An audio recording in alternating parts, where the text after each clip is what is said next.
me chope ce con.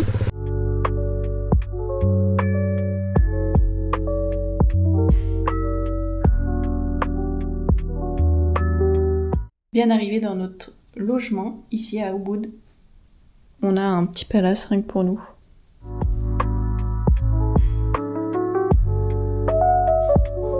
Là-bas, il y a les douches et les toilettes. Mais on devrait pas être trop mal, là. Bon, du coup, on part manger sous la pluie. Depuis qu'on est arrivé à Bali, on a de la pluie tous les jours. Et on s'en prend plein la poire. Bon, on sort du restaurant. C'était bon, moi j'ai trouvé ça bon. Là, pour le programme après manger, on pense aller à la salle de sport. Il faut qu'on fasse des courses pour nos petits déjeuners. Bon, finalement on s'est changé, mais on va pas aller au sport. On est un peu fatigué à chaque fois qu'on change de pays. Du coup, là cet après, on va plutôt être un peu tranquille et on va programmer les activités et les jours à venir. On va sûrement repousser la séance de sport à demain. On va voir. Bon, du coup, c'est couvert, mais on a décidé d'aller se promener un petit peu, voir des rizières. Espérons qu'on se prenne pas la flotte sur la trombine. Ouh, il y a du monde, hein. J'aimerais pas être sur la route en même temps qu'eux. J'ai reçu un message de l'un d'entre vous qui disait que Bali était superbe mais qui était gâché par du surtourisme peu respectueux de l'environnement. Et je trouvais ça intéressant puisque, selon moi, c'est pas tout à fait vrai. Dans le sens où, effectivement, le fait qu'il y ait des tourismes génère plus de consommation et donc potentiellement plus de déchets. Mais ce qu'on a pu observer nous en voyage, ceux qui font des déchets, donc qui génèrent du plastique et tout ça, alors c'est la façon de produire du pays, donc effectivement s'il y avait moins de plastique déjà il y aurait moins de déchets. Mais c'est aussi les locaux qui consomment beaucoup là-dedans et surtout qui ne sont pas éduqués comme nous à mettre leurs déchets dans une poubelle. Mais autre problème c'est ces poubelles. Même si elles existaient, ici ils n'ont pas des collectes comme nous. Et ce système de traitement des déchets, donc en fait c'est pas une personne fautive de ce problème qui est les déchets, parce que clairement c'est un problème, il y a des déchets partout. Puisque le contre-exemple, c'est le Japon. Alors oui, le Japon c'est un pays développé, donc ça aide, dans le sens où ils savent collecter leurs déchets, ils savent les traiter derrière probablement, ou enfin je peux pas rentrer dans le débat de ils l'envoient je sais pas dans quel pays pour que ce quel pays non. Le fait est, tu te promènes au Japon, tu n'as pas de poubelle dans la rue, donc tu gardes tes déchets avec toi, et il n'y en a pas par terre, ou il y en a très peu. Les rues sont propres, la campagne est propre, malgré le tourisme qu'il y a, parce que ils brassent du monde, donc c'est pas une question de population, déjà eux ils sont très nombreux, c'est pas une question de la faute des touristes, puisque au Japon il y a beaucoup de touristes, et pour autant, t'as pas des déchets partout. Même dans les lieux très touristiques. Bref, on a été dans des pays peu développés, donc effectivement, même s'il y avait des poubelles en fait, vu qu'elles sont pas collectées, c'est vite le bordel, t'as des chiens errants, les chiens promènent les déchets. Et au Japon, t'as pas d'animaux errants, donc t'as pas de déchets partout. Le premier contributeur, c'est le local qui balance ses déchets par terre en s'en battant les couilles en fait. Là où on a plus constaté de déchets partout, mine de rien, c'est les locaux, on prend le bus, vous avez qu'à voir mon réel sur Instagram, on prend le bus et c'est les locaux qui jettent leurs déchets par la fenêtre du bus comme ça et donc qui contribuent à ce que les fossés soient remplis de merde. C'est pas les touristes, nous on était touristes, on a regardé ça, on était outrés quoi, en mode qui fait ça? Donc il y a plusieurs facteurs qui font que il y a des déchets dans certains pays. Effectivement le pays peu développé, il n'a pas beaucoup de systèmes de récolte des déchets, de traitement des déchets. Donc les déchets s'accumulent, peu importe qui les balance, parce que potentiellement il y a aussi des touristes irrespectueux. Tout vient de l'éducation et des moyens mis en place autour. Mais pas que des touristes, il ne faut pas mettre de grosses étiquettes et tirer de grosses conclusions. Et du coup, je serais super intéressée d'avoir vos avis en commentaire. Donc dites-moi ce que vous en pensez de ce sujet des déchets. Putain. Je vais laisser le son rien que pour t'embêter. Ouais. Oh non, c'est pas moi. Oh non, de quoi? C'est fou. Il y a 10 minutes, je dis à Titouan, ouais, c'est ouf, on n'a encore jamais été embêté avec les chiens errants dans les autres pays d'Amérique latine qu'on a fait, malgré le fait qu'il y en ait eu beaucoup. On s'est jamais fait mordre et tout ça. Et je lui disais, sur les réseaux de voyageurs qui ont déjà été en Indonésie, j'ai vu pas mal de retours en ce sens, donc j'espère que nous on sera pas embêtés avec ça. Et pas manqué, 10 minutes après, on passe devant un chien allongé, tranquille, en train de faire sa sieste, et je passe à côté de lui, il se relève, et là, Il me chope ce con. Ça n'a pas fait de gros trous, j'ai pas saigné, mais j'ai une éraflure quand même et j'ai eu un pincement sur le cou. Et comme quoi, faut toujours se méfier des chiens errants. Hein. Je le regardais même pas, quoi. Je l'ai pas menacé. J'ai pas fait de montée de stress. J'ai pas été vers lui spécialement. Je passais juste à côté, quoi, mais peut-être trop près pour lui. Donc, faut faire attention. Jusqu'à là, on avait été épargnés. Ça y est, on a trouvé un endroit agréable à Ubud, dans les rizières, sans bruit. Ah. Purée, c'est un peu oppressant, hein, le centre-ville. Hein. T'es toujours à te faire passer par à côté, doubler, croiser avec des mobylettes, là, des scooters. Et il y a beaucoup de monde. C'est un peu fatigant. Mais alors ici... Ouais, ici c'est chouette. Et c'est un petit tour gratuit, mine de rien. C'est chouette aussi.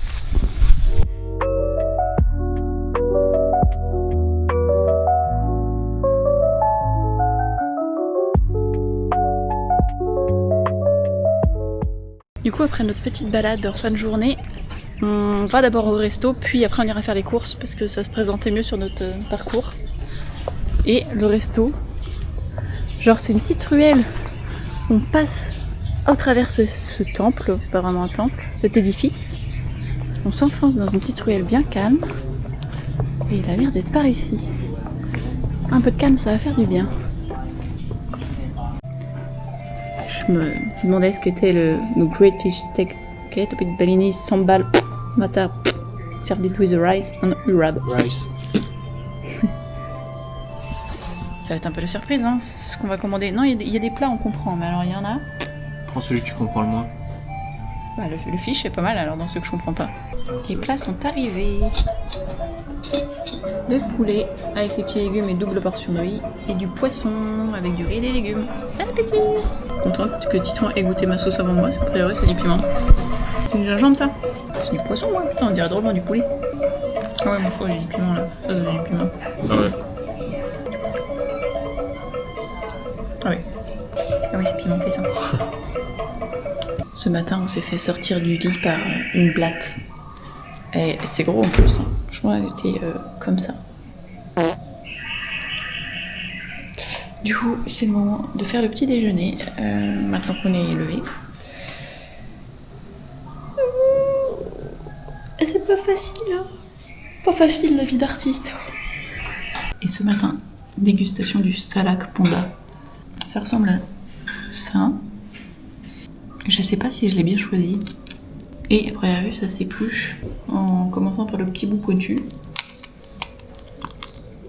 Comme si c'était un litchi, quoi.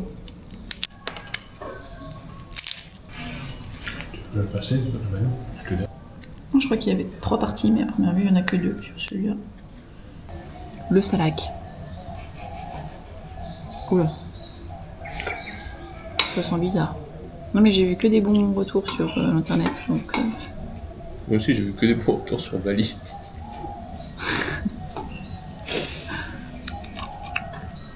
À première vue, il y a un noyau qu'il faut pas manger.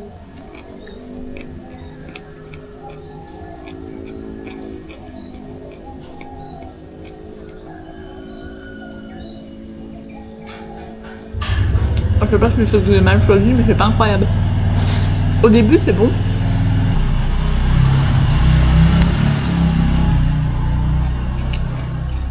Tiens, ton truc, tu veux goûter? Ouais, attends, je vais me faire aussi. Bon, à première vue, ça a plein de bienfaits, mais...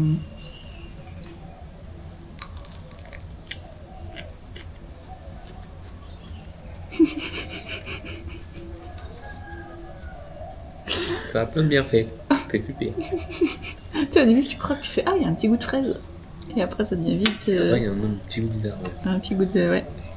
Après la salle de sport, on va à l'agence à pied. Tout ça, c'est sur le même chemin? Oui, bah si, ça me va. On sort de la salle de sport. Il est 10h. Là, on était censé récupérer la bouteille filtrante de Titouan à l'agence de shuttle qu'on a pris hier. Sauf que bah, finalement ils lui ont toujours pas ramené. Du coup on a un peu les boules. En espérant qu'il nous le ramène ces prochaines heures ou plus tard demain quoi. Mais En tout cas, effectivement, c'était le retour des salles non climatisées. On a bien transpiré. Ouh. Putain, j'ai pris du poids, je suis toute bouffie. C'est un peu les aléas du voyage pour moi. Plus compliqué de garder une routine saine, ça fait chier. C'est comme ça. Donc là, je vais faire attention pour essayer de rattraper un peu ce problème. Bon, quitte à rester crassou, on va se promener dans un parc de singes.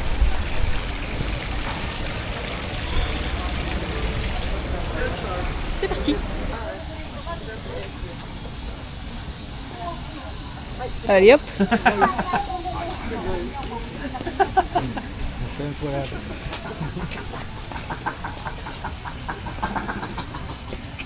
Elle était qu'à moitié d'accord. Non, t'inquiète, elle était consentante. On apprend des choses du coup dans le parc des singes. À première vue, ils atteignent la maturité sexuelle à entre 4 et 5 ans pour les mâles, 3 et 5 ans pour les femelles. Et les femelles ont des menstruations. Genre à partir de 2 ou 3 ans, elles ont un cycle exactement comme le nôtre nous, en femmes humaines. Et la gestation dure 6 mois. Les bébés restent près de leur mère pendant 10 mois. Et au bout de 6 mois, ils commencent à manger de la nourriture solide. Les femelles vivent plus longtemps. Ils nous ressemblent beaucoup. Mais je ne savais pas que les macaques femelles avaient leur menstruation. C'est intéressant. L'endroit est trop beau. Je sais pas si on va se rendre compte à l'image, mais il y a des arbres magnifiques avec des racines un peu déformées. Ça, on en avait vu plein aussi en Amérique centrale.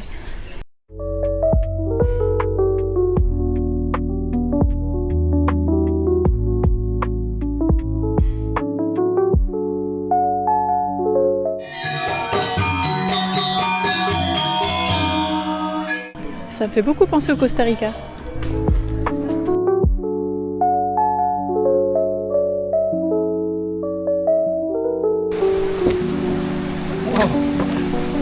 C'est dans la boîte.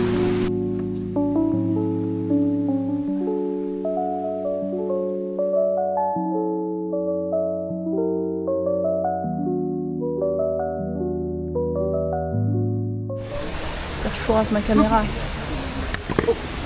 Oh, bien rattrapé ça.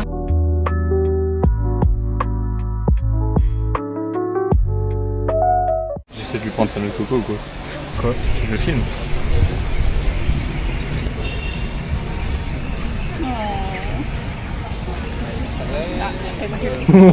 Oh oh.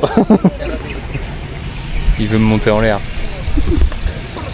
Pardon de t'avoir dérangé. On est revenu des singes. Et bon, j'ai commencé mon assiette, mais on s'est mis à table avec du riz, des crudités, des petits accompagnements, de la sauce, ça je sais pas trop ce que c'est, des petits haricots, omelette, tempeh, poulet. Impeccable. Bon appétit.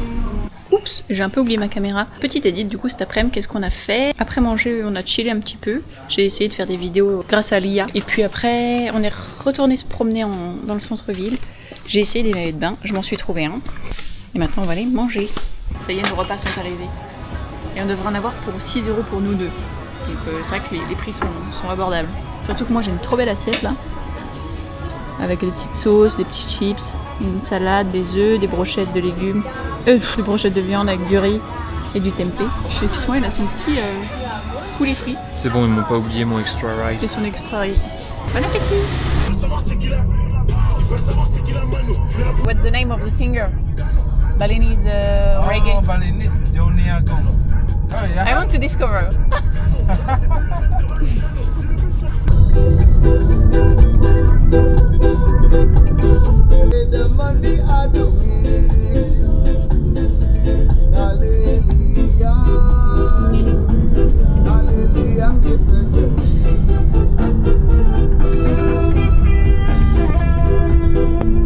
How do you call the donation like this?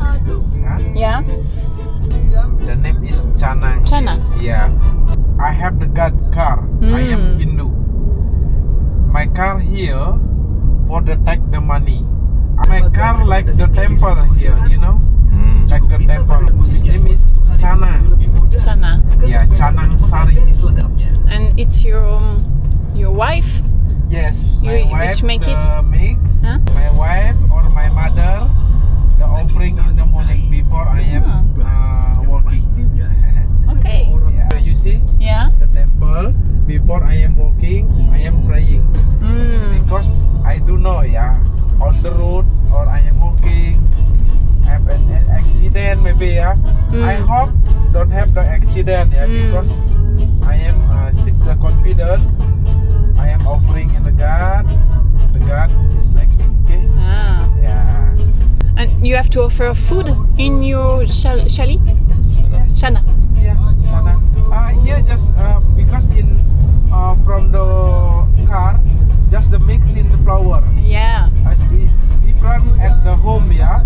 Yeah. Ah, okay. Temple, yeah, different. Yeah. What I am cooking, here I am just little bit, you know. Uh-huh. It's for the God, yeah. The first for the God, after the God, I think it's now all my family. Okay. In the morning. And what's your favorite plate? Balinese plate. Balinese. Balinese. Food, you mean? Yeah. Balinese food, my favorite, babi guling. What is that? Babi guling, like the, you know, pig, Yeah. grilled pig, Ah. like the crispy here. It's spicy, yeah. You can request not spicy. Ah. Barbecue. Yeah, babi guling. Nous sommes arrivés au Rice Terrace, super famous. Ça c'est, tu peux acheter un package pour avoir accès à des photos instagrammeuses très stylées. Vous voulez surtout montrer la souche qui a été gravée. C'est incroyable, le détail. Un joli pan. Du coup là on vient juste de payer notre entrée, mais déjà la vue elle est vraiment pas mal quoi. On voit tous les gens travailler dans les rizières là, sur toutes les terrasses. Magnifique. Thank you. Donc ça c'est ce que je disais, t'as tous les endroits pour faire des photos d'Instagram. Choisir si tu veux le nid d'oiseau, si tu veux le cœur, si tu veux la balançoire en canapé.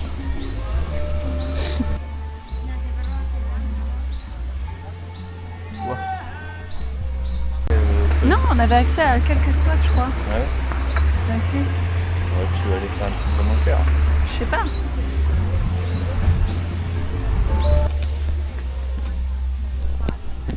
Je sais pas si on verra quelque chose là. Bon, tant pis.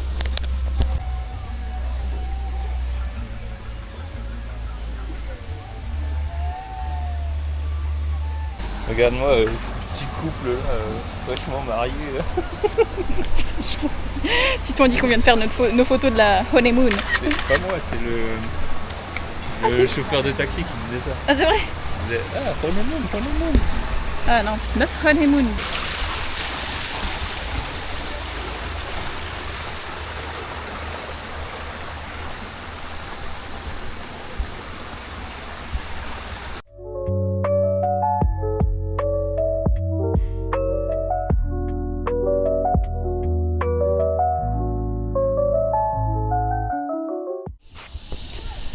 On s'est fait un petit pote. Titou on l'a appelé Chico. Mais Chico il est en sale état. Hein. Montre-nous ta trombine. Putain, les chiens errants ici. Alors pourtant on est sur un lieu hyper touristique et très soigné, très touriste, très instagrammable et tout. Mais ça n'empêche que les chiens errants ils sont tous moches.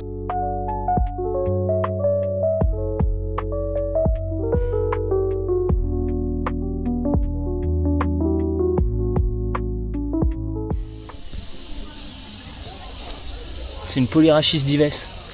D'accord, c'est une fourmi quoi. Non, c'est même pas une fourmi. Si, c'est une fourmi, elle est grosse.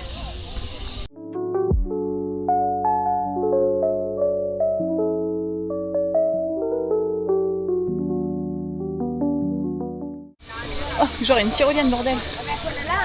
Très très très touristique.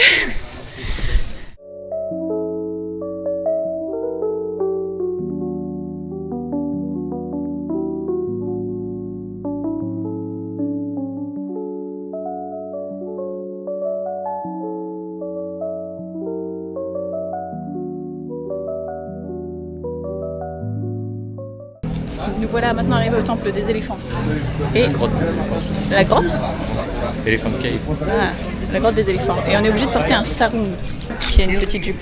Thank you. Même les hommes du coup, pour pouvoir entrer dans le temple sacré. Hey. Trop mignonne ton fille. T'es malade again. Du coup, nous voilà habillés pour entrer dans la cave des éléphants avec nos petites jupes. Et on a une jolie vue d'ici. C'est parti pour la visite. Regardez-moi ça comme il est mignonne. Je sais pas si on va se rendre compte en vidéo, mais cet arbre là, il est immense. Bah si, on va se rendre compte parce qu'en fait il est planté à la même hauteur que ce bâtiment. Et il le surplombe, mais pas qu'un peu quoi. Nous rentrons dans l'Elephant Cave. Enfin, je crois qu'on va rien voir. C'est fou l'encens. Putain, ça fume le chiche.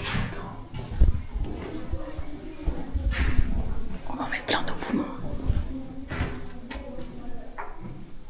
Faut que je respire. Ce tombeau sera votre tombeau. Oh putain, de l'air frais.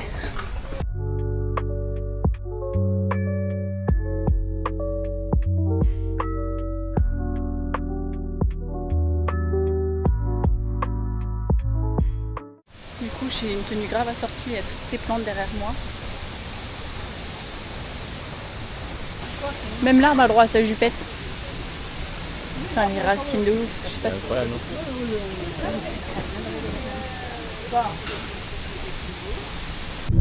Bon, personnellement, j'ai pas trop aimé cette visite de la grotte des éléphants. Moi, je trouve ça surcoté. Rentrons. Petite mise à jour de la journée. Après le restaurant de ce midi, on a fait une pause à l'hostel. Fallait que je fasse mes comptes et qu'on trouve un plan où dormir après, genre demain, parce qu'en fait on n'avait pas de plan. Donc Titouan nous a trouvé un endroit où dormir demain. Et voilà, on ressort un petit peu en fin de journée, il faut qu'on retire de l'argent et qu'on se repromène dans les rizières parce que finalement on avait bien aimé le petit chemin des rizières qu'on a emprunté hier ou avant-hier. Donc c'est parti, on reprend l'air un petit peu avant la fin de journée.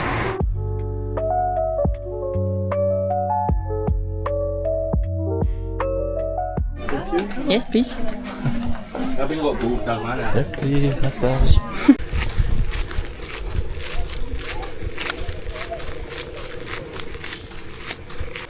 Donc je sais pas si c'est le post-Japon, mais j'ai l'impression qu'on traverse un peu un moment un petit peu plus down, un peu moins fun du voyage, où on est moins facilement enthousiasmé, moins facilement dans le bain. Mais bon, ça fait sûrement partie des moments du voyage. Hein. Ça fait plus de 5 mois qu'on voyage et voilà, peut-être qu'on a ce petit moment un peu creux dans les émotions, dans les envies. On cherche un peu, qu'est-ce qu'on veut. Puis il y a plein de choses qui nous ont manqué au Japon, notamment les interactions sociales. On n'a pas fait beaucoup de rencontres, que ce soit avec les locaux qui parlent difficilement anglais, voire pas du tout. On n'a pas beaucoup rencontré de gens au Japon. Tiens, rien de ça, c'est du riz ça.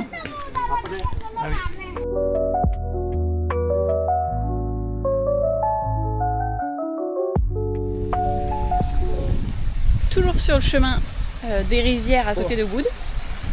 Et c'est trop bien, ils utilisent des canards coureurs indiens pour probablement enlever toutes les... comment on appelle ça? Les parasites. Pour enlever tous les parasites, j'imagine, du riz. Alors là, c'est le paradis des canards. Ils sont en train de bouffer le riz surtout. Comme moi, ils barbotent. Avec le monsieur au fond qui... Il y en a partout, il y en a même ici. Ah, il y a toute une tribu.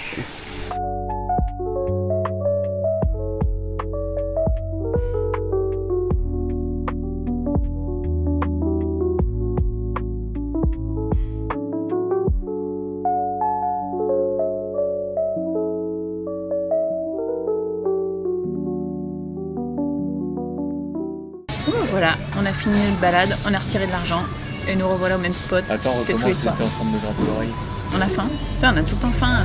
Je pense que passer du volume des ramen au volume des assiettes normales, notre estomac il n'est pas encore habitué. Donc on a tout le temps faim. Mais bon, il faut réadapter l'estomac à des portions normales. Hein. Ça me fera pas de mal.